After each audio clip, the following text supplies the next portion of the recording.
StrayAllDay.com. Now tuned in to the show where you learn the discipline to show up day after day to do the work, the confidence to put yourself out there boldly and authentically, and the mental toughness to continue showing up, doing the work, putting yourself out there, even when the success you expected to achieve is yet to be achieved. And on top of all this, you get a huge dose of personal initiative, which is the go-getter energy that moves you, me, him, her, everybody, them, they, to go make things happen instead of waiting for things to happen. We put all this together into one bundle, one package, one mindset, one method, one philosophy, one book, one show.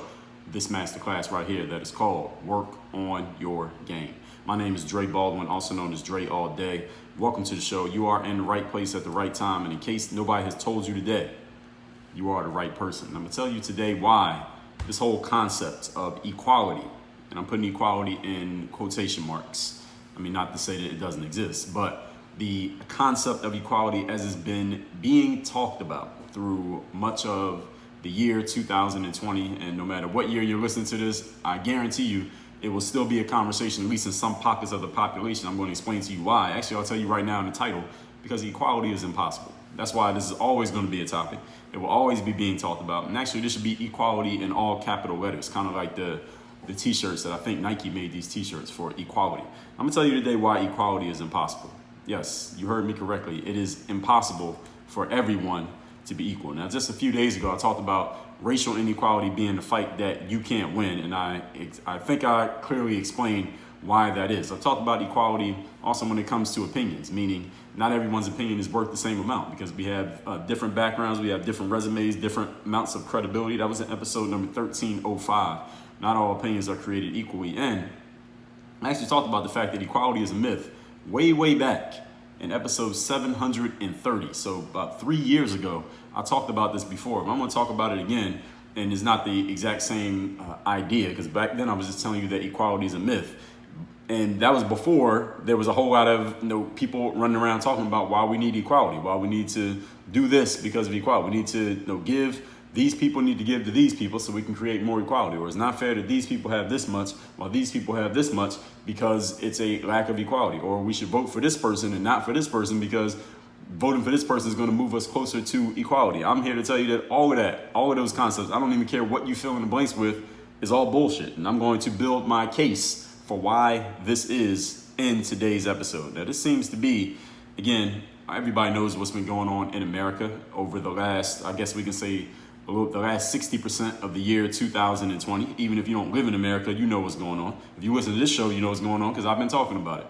This is a key talking point for people who have been big advocates of, I guess what we'll call social justice. Listen, I'm a fan of social justice. The challenge with social justice is that different people have different views of what justice is. Some people believe social justice is not achieved until everyone has the equal amounts of things, or that until a certain group gets a certain amount of, I guess we could say, retribution for whatever they feel like is owed to them, or whatever they feel the government or any entity, maybe as other people, should give them because of something that happened in the past, or something that they think happened in the past, or just their perception of something that's happening now, happened in the past, or something that may happen in the future. So I'm not against the concept of social justice. The challenge with social justice, again, it's not a problem, but the challenge with social justice is that everyone who's listening to me right now, there are 10 people listening to this show right now. All 10 of you have a different idea of what social justice actually means. And this is the challenge with the entire movement, if you want to call it a movement, of social justice. I've talked about that enough. I'll probably talk about it more in the future. But it's not possible to force equality, nor is it possible to create a system that will make everyone equal. So if that's what you think social justice is, that everyone's equal, or that it's not, we don't have justice in America, we got to keep fighting, as they say, until everyone has equal amounts of whatever you think people need to have equal. Not while we have capitalism in America is not going to be possible, because not to say that it's all about money, but the capitalistic system that runs America bleeds into other areas of life. I mean, in capitalism, I'm not what do we call this? I'm not an economist. But what I will say, the concept of capitalism, if I was to put it in a nutshell, a simple part of it, there are more parts to it than what I'm about to say right now. It's you eat what you kill.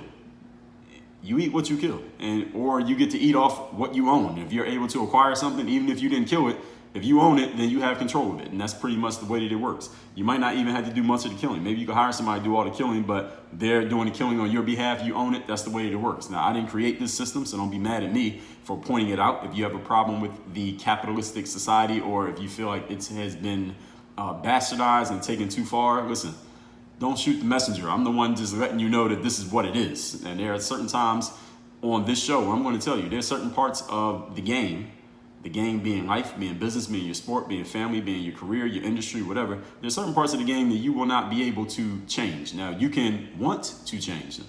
You can argue against them. You can protest against them. You can gather in a peaceful fashion and speak out against them if you wish. I'm not against anybody expressing their opinion or expressing themselves in any way, shape, or form, as long as you're not violating anyone else's rights, as long as you're not violating the law. You can do whatever you want to do. You want to start a podcast and just counter every single thing that I say and go completely against it, you have the right to do that. It's not against the law. If you did that, I would come up with some great material. But the whole point is this. There's certain parts of the game you're not going to be able to change.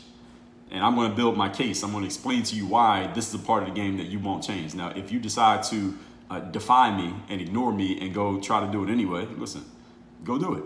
If you prove me wrong, I will do another episode and say that I was wrong. I was wrong on this episode, and here's the person who proved it. I'll actually bring you on the show and let you explain to me how you proved me wrong. But I do not believe that I'm wrong on this, and if I am, somebody show me. Don't tell me, but show me.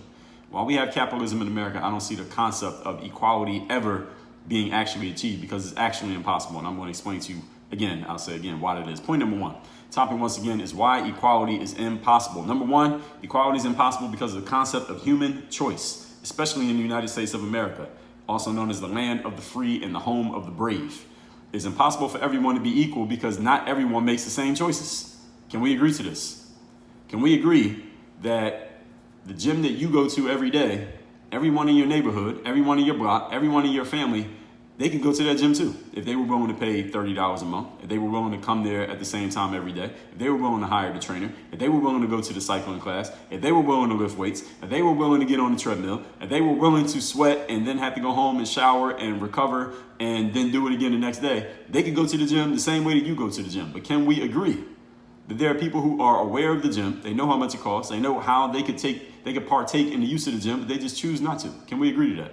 And can we agree that because of your choice, combined with their choice, you're in a certain physical shape that that person is just not in? It's not that they can't be in it, it's just that they make certain choices that lead to them not being in it. It's not that they are choosing to not be in shape, they're choosing not to do the things that would get them into shape.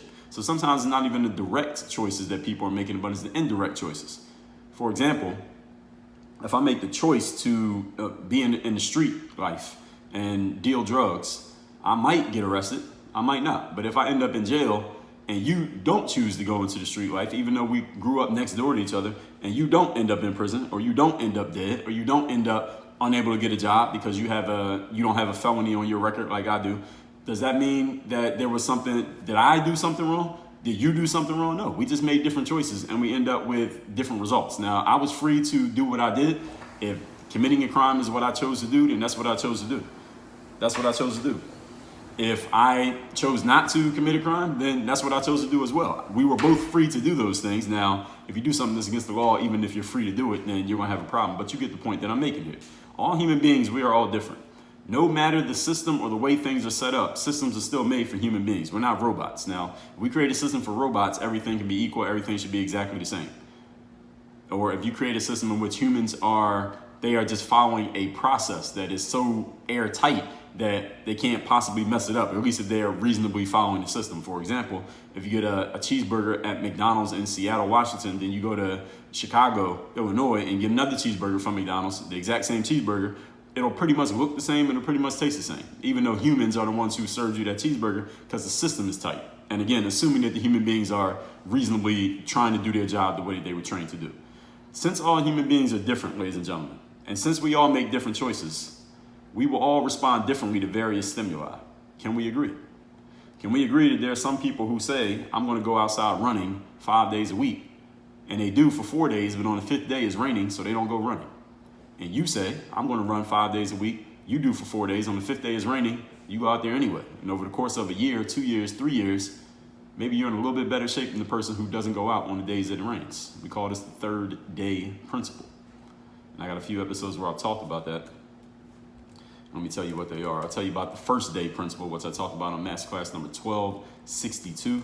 And the fourth day, which is episode number 907.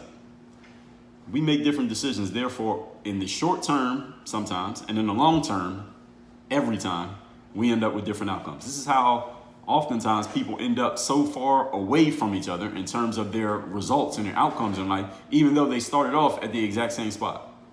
Now, again, the things that I'm saying to you right now, don't just take my word for it. Like I'm just telling you this is what it is without you needing to think about it or consider. I want you to consider every single thing you ever hear me say on this show. I want you to challenge what I say here on the show. If I make a point here, it's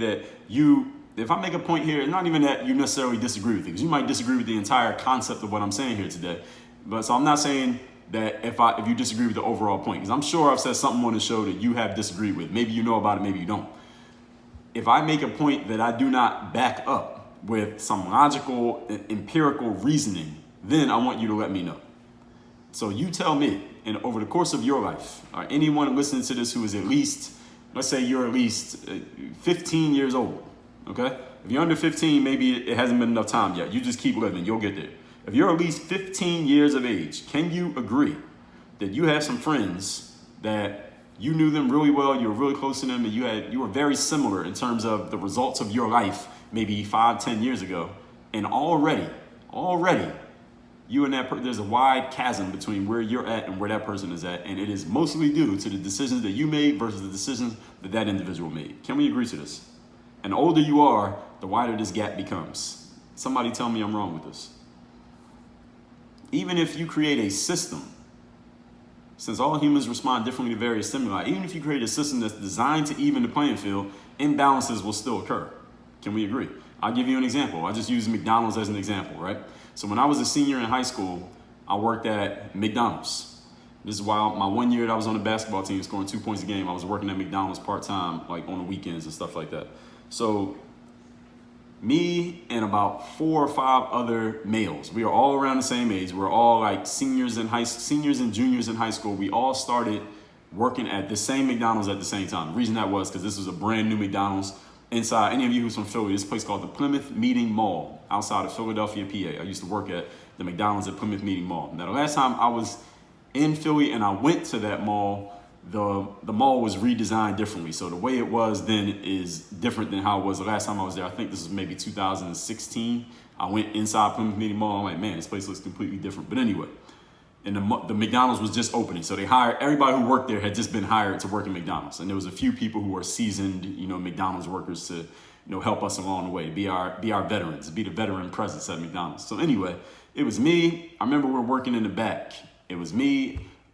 This guy named Cecil was working in the back, and the back is like making the burgers and putting the fillet of fishes in the fryers, putting the burgers together. There's a little screen that comes up every time an order comes through, and we had an assembly line basically. One person puts the buns in the warmer, then they pass it along. Next person puts the ketchup and mustard and the onions, they pass it along. Next person puts the burger, you wrap it up, you put it into the warmer, and the register people, they grab it and they put it in there. So it's me, this guy named Cecil, this guy named Tim, and this guy named Ian. I remember the 4 of us would be, and another guy named Jared. The 4 or 5 of us at different days. It might be 3, 4, or 5 of us in the back working. We be in the back working at McDonald's, right? Now, mind you, we're high schoolers, we're kids. It's not like we're looking at McDonald's is going to be our career. We're out there, we're back there bullshitting. We're having contests who could eat the most chicken nuggets in a what do they call it when you go to a shift? Who could eat the most chicken nuggets in a shift? We're taking one of the time stampers and we're putting stamps on each other's backs and laughing and joking. We're talking about rap music. We're just back there bullshitting. Now we are serving the burgers. We didn't do anything to the food. So any of you ate at McDonald's at Plymouth Meeting Mall back then, we didn't do anything to your food, okay? But we're out back there bullshitting like some young kids would be doing, bullshitting. Now, actually, I'm not even telling you the truth because only 80% of us were bullshitting. Me, Ian, Tim, Jared, we would be bullshitting. But this guy, Cecil, he barely spoke. I don't even really remember hearing this dude's voice. He would be back there with us, and when we would be laughing and joking, he would smirk and smile, but he would never really partake. And the thing is, when you're bullshitting so much as a kid, you don't really notice the people who are not bullshitting because you're paying so much attention to your fellow bullshitters. So while we're back there at McDonald's bullshitting, Cecil would be in there working like diligently. He'd just be quietly working, showing up, doing his thing. And the managers who worked there, the people who ran the place, They noticed that we were bullshitting. Now, we weren't not doing our jobs, but we were goof-offs. Again, the 18, 17, 18, 19-year-old kids were back there doing what these kids do. I don't know what kids do these days, so I'll just say us, what we did at that time. But Cecil would just be quietly doing his job, showing up every day, doing his thing. And over time, probably about 2-3 months later, Cecil became what they call at McDonald's like a key holder or a shift manager, which isn't really, you don't really have any real power, but you basically are a level down from the assistant manager. So you got the head manager who runs the place, then you have a handful of assistant managers, so maybe 2 or 3 of them who run it when the main GM is not there. GM means general manager. And then you have like the key holder slash shift manager. That's basically a person who came from the bottom of the totem pole, but has proven themselves to be a little bit more serious about the job, so they get elevated a little bit. So Cecil got a little pay bump from $5.15 an hour to maybe $5.75 an hour. So congratulations to Cecil. And I'm telling you that story to tell you this. Even though we had the same system, we were all working at McDonald's, we had the same uniforms on, the job was exactly the same for everybody, the fact that Cecil made different decisions, all right, not to be bullshitting like we were, but to actually take the job serious and show that he was taking the job serious, he got a little bit different outcome. Now, I don't know if Cecil still works at McDonald's or not. So Cecil, if you're listening, you can let me know. If you own a McDonald's franchise or something now, send me a message and we can talk about it. But the point is, had we all kept working at McDonald's, listen, I would never have gotten a promotion at McDonald's. Okay, I would have been a $5.15 an hour worker. If I still worked at McDonald's now, 20 years later, the only reason I'd be making more than $5.15 is because the minimum wage went up. All right, that's it. Not because of my work performance, not because I was serious about the job, not because I was a person that the managers could, quote unquote, depend on. Only because the minimum wage went up. I would have been at the bottom of the totem pole had I continued to work at McDonald's with the decisions that I had been making as a 17, 18-year-old kid. Now, maybe my decision-making process would have changed over time, but working at McDonald's, I doubt it. But everybody gets the point that I'm making here, right? Even though the system was designed to even the playing field for all of us, we still ended up with different outcomes because human beings make different choices. I had another friend who worked there with us. He only worked for like 3 weeks, and he disliked so much the concept of just going to work and doing what he was told and just doing it for an 8-hour shift. He quit. He didn't even keep working. He worked there for maybe a month, and he just quit the job. We walked him in there to give him the job. He was friends with us. The managers already trusted us. They liked us. They knew who we were, even though we were goofing off. They knew we were kids. What did you expect? They gave our other friend a job because he was cool with us. And this dude quit because he wasn't willing to do the work. So look at the 3 different outcomes, 3 different people with the exact same situation, all working at McDonald's. One of them didn't even want to do the work, quit. Another one stayed pretty much even level, goofing off. That was me and the rest of us, most of the rest of us. And then there was one guy who took it serious. He got bumped up to a shift manager. That was Cecil. Now imagine that we all had kept doing the exact same things and extrapolate that out to a year, 2 years, 5, 10, 20 years. Where would everybody end up? With completely different outcomes. So wide of a gap between all of us that you wouldn't even know that we had started at the same place at the same time. I'm pausing there just so you can, I know I just said a whole lot at once, but I think I do this every day, so you should be conditioned to it. Just because the playing field is quote unquote level does not mean everyone's going to get the same outcome. So even if somehow, some way, life is finagled, let's just say in the United States, it's finagled for everyone to have the same playing field, the same level playing field, or the same opportunity. And that's another word that's kind of tricky because people have different definitions of what an opportunity actually is. And I've talked about this many times here on the show. Everybody's not going to get the same outcome anyway. Something that I heard an economist say. So you can go look this up on your own. Don't hold me to it because I'm not an economist to confirm it, but it makes sense to me. He said that when you raise the minimum wage, when you force companies to pay more as their minimum wage to their staff, it doesn't actually cause the lowest level employees to make more money. On the contrary, what it actually does is cause the companies that have to spend more money on payroll, what they actually do is end up firing people because they don't want to spend more money on payroll. So they're like, okay, we can't pay everyone $5 an hour anymore. Now we need to pay them 10. Okay, we'll do it because of the law. But what we're going to do is fire half our workforce. So now we're still spending the same amount of money. All right, instead of paying 2 people $5 an hour each, now we're going to pay one person $10 an hour. And we're just going to make that one person work twice as hard for the job. And now that other person who was making 5, now they're making 0. because the minimum wage got raised. Now, I'm using that just as a rough example that the leveling of the playing field, quote unquote, didn't actually help the person that was supposed to help. It actually hurt them. And this is one of the unintended consequences that happen when people have these really one-dimensional ideas. Oh, we just need to even the playing field, make everything level for everybody, and then all of a sudden everything's going to start working. I'll give you one more example here. We're still on point number one. The topic once again today is why equality is impossible. I was playing video games with my younger cousin, Laura. This had to be when I was maybe 12 or 13 years old. Me and my sister had gone to my aunt Debbie's and my cousin Laura's house one day. I guess we were spending the day there or something. I don't remember why we were there. I'm glad we didn't go there too often. But anyway, we were there playing a video game. Like we went to those of y'all old enough to remember when you used to have to go to like a video game store and rent a video game to play. I don't know how they do it nowadays, but that's when you go to the store, you rent the game. So we rented this like hockey video game. I had never played it before. Laura had never played it before. My sister had never played it. None of us had ever played this game. But I just happen to be very proficient with video games. I don't play video games anymore. But back then, I could just pick up the nuances of a game and how to play it relatively quickly, at least compared to my competitors in that house that day. So I'm playing against my cousin Laura in this hockey video game, and I'm kicking her ass in the game. Now, again, I had never played the game. She had never played the game. I was just better at video games than she was. I'm kicking her ass, and her mother, my aunt Deborah, is watching us play, and she's getting a little bit, I could tell she was getting uncomfortable because I'm a little bit older than Laura, maybe, I don't know how many years, maybe 2-3 years older than her, I don't know.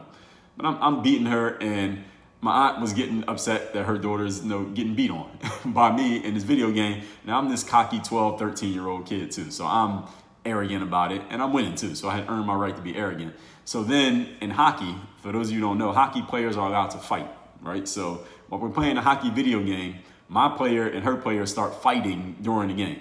So as we start fighting, I'm beating her up. My player is beating up her player, not physically beating her up.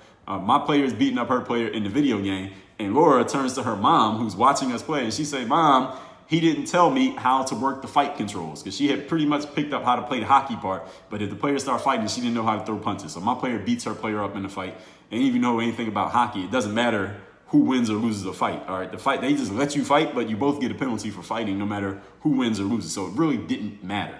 But again, this is actually a perfect example for the things that we are looking at today in the United States. So it didn't really matter that I beat her in the fight. The fact that she didn't know how to fight, she complained about it. So this is what my aunt Deborah does. She gets up from her seat. She goes over to the video game console. I believe this was a Nintendo. And she hits the reset button. And she says, "Oh, well, we'll just start the game over then, since it was unfair for her daughter to be getting her ass kicked." So we start the game over. And here's what happens. I had continually used this team. I continually picked the Toronto Maple Leafs team to play the video game. Now, I want y'all to understand, these are very, very primitive years of the video game world where I don't even think there was a different strength between the teams in video games. So it didn't matter which team you picked. Either you could play or you couldn't. It didn't matter. Good player is going to win. The trash player is going to lose. So I continually picked Toronto. So somehow Laura had gotten in her mind that there was some magical power behind the Toronto team. So my Aunt Deborah said, "Well, Laura, you get to pick your team first this time." So she picks Toronto because that's the team I had always been picking. And my aunt's like, "Yeah, go for it." And just really in front of me. And then she looked at me like this rueful look, like, "Yeah, we're going to show you." And I kicked her ass again in the next game with whatever team I was left to pick. The whole point is this. People have different abilities. People make different choices. Everybody's not going to get the same outcomes no matter what. An example that I tell people, if you stripped all Americans of everything that they had and gave every single American $1 million each, but you had nothing else. So everyone is starting at exactly 1 million. What you had before doesn't matter, or what you didn't have doesn't matter. Within a few years, you know what's going to happen? All the broke people will be broke again, and all the rich people will be rich again. Meaning the people who were broke before they got the million, they'll be broke again. And the people who had 100 million, or they had $1 million before they got stripped and given $1 million, they would have all the money all over again. Why is this? Because not the tangible stuff that creates inequalities, ladies and gentlemen. Inequality is not created by what you give people tangibly or what quote unquote opportunities you present to them tangibly. It's based on the mentality and the decision-making process of the people who have the opportunity. Point number 2. Today's topic is why equality is impossible. Number 2, this concept of equality causes people to believe, or this concept of there is no equality, that we need it, this fight for equality causes people to believe that they are not personally responsible for their actions in life, that it's just the unfairness of life that is causing their situation. This is untrue. Everybody hear what I just said? It is not the unfairness of life that is causing anyone's situation. Now, this is not to say that circumstances do not occur. It's not to say that 99% of life is in your control, because it's not. 99% of life is not in your control, okay? Despite that, I want you to understand that life is inherently unfair. That's just how it is. Life is inherently unfair. Some people are born short, some people are born tall. Now, you throw all those people on a basketball court, the short people got some unfairness working against them, but it's not the tall people's fault. They didn't take advantage of you. It's just the way things shook out. It's just the way that it works. If you didn't know that life is inherently unfair, now you know. There's no system that will ever be invented that will make life, quote unquote, even so that everything works in your favor. And I'm talking to each individual person listening to me right now. Nowadays, what I've found is that a lot of people seem to notice what another person or another group has more than they have, and then they point that difference out as quote unquote proof that there's something wrong with the system because this person has more than me. So that's proof that there's inequality. Well, yes, there's inequality. It doesn't mean there's something wrong with the system. It's two different things.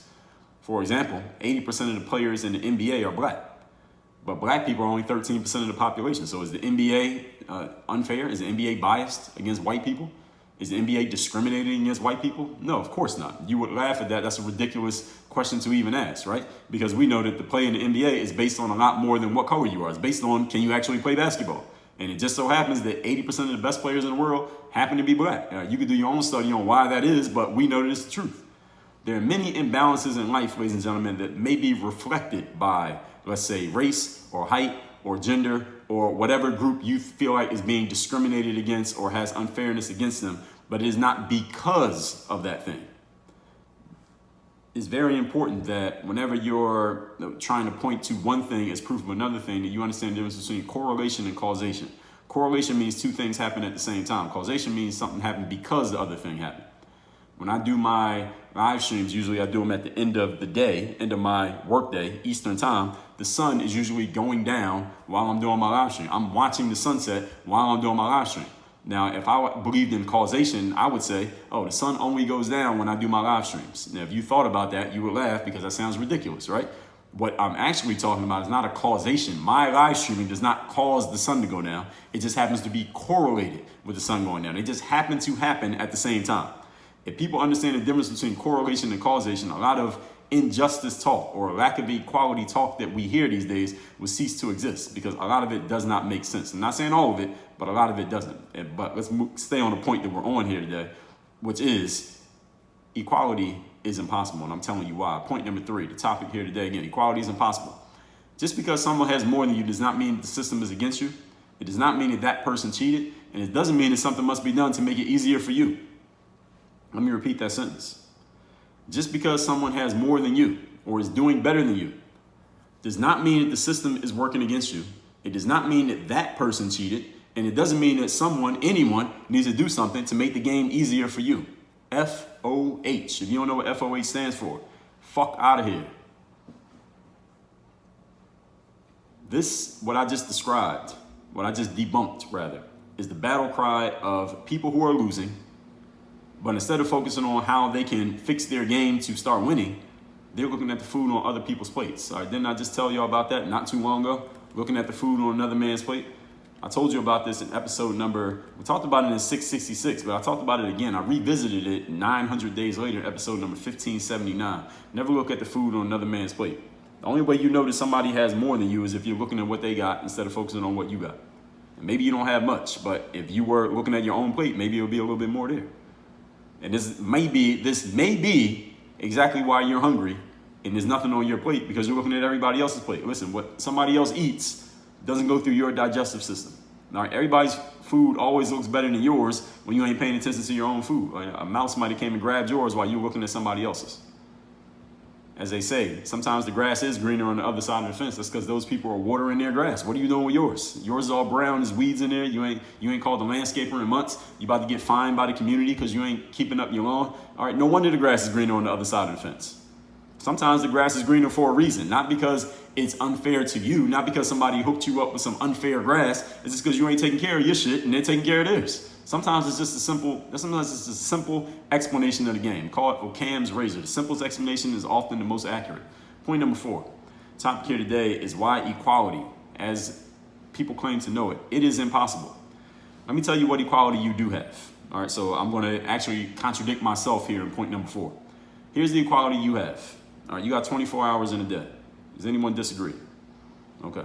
If you live in the United States, at least, and this is the only country I can speak on, you have freedom of speech. You can say pretty much anything you want. You can speak out against the government. You could trash the president. You could call people names. You can be disrespectful to people in the comment section on social media. You can pretty much say anything that you want within reason. There are some things that you can't say, but 99.9% of things that you can even think of saying, you can say them in the United States. If you're listening to me right now, you have access to the internet and a digital device that can access the internet. You have the ability to recognize where you are in life, recognize what you have and do not have. You have the ability to identify what is missing from what you want to have, and you have the ability to do something that will allow you to fill in those gaps. Now, will you actually do it? Do you have the capability to do it? Do you have the resources to do it? We don't know. I can't answer that question for everybody in general, but you have the ability. Now, will you actually do it is a different thing. Now, let me tell you a truth about life. And if I was to sum up this entire episode in one sentence, here it is. Not everyone gets dealt the same hand. This is the main reason why equality is impossible. Because there seems to be people out here who think that everyone should be dealt the exact same cards. Any of you ever played cards before? Any of you been to Vegas or, well, there are casinos in a lot of different cities, but let's just say Vegas. Any of you been to Vegas, play blackjack, you play poker? All right, there's a certain number of cards. Everybody's not gonna get the same cards. You know that if you have the ace of hearts, depending on which game you're playing, I'm not a huge card player, but if you got the ace of hearts and we're playing with one deck of cards, you know that nobody else has the ace of hearts, right? Isn't that how it works? Okay, so in life, it doesn't work exactly like that. But the point is, not everybody gets dealt the same hand. I mean, some people are born into a nice family in a nice neighborhood, and their parents are well educated, and their dad is tall, so they got plenty of possibilities ahead of them. And some people are born into a terrible neighborhood, might not even know both of your parents. You might be coming up in poverty, and you don't have the same opportunities as that other person. This is the hand that you've been dealt. Now, I didn't create this world. I'm just pointing it out to you. Sometimes in life, you get dealt a bad hand. Sometimes in life, the situation is just fucked up. This is true. Most people, most shows, most podcasts, YouTube channels, books, influencers are not going to tell you what I just said. Let me say it again. And if you hear somebody who will just say it just like this with a period, not a comma, but a period, you let me know who they are. Sometimes in life, you get dealt a bad hand and the situation is just fucked up. Period. There are imbalances in life. Okay, so if you think I'm trying to deny the fact that there are imbalances, there's no way you listened to this whole episode and got that conclusion. There will always be imbalances. If your parents started a business and you inherited that business, well, shit, you were born on third base, at least when it comes to business.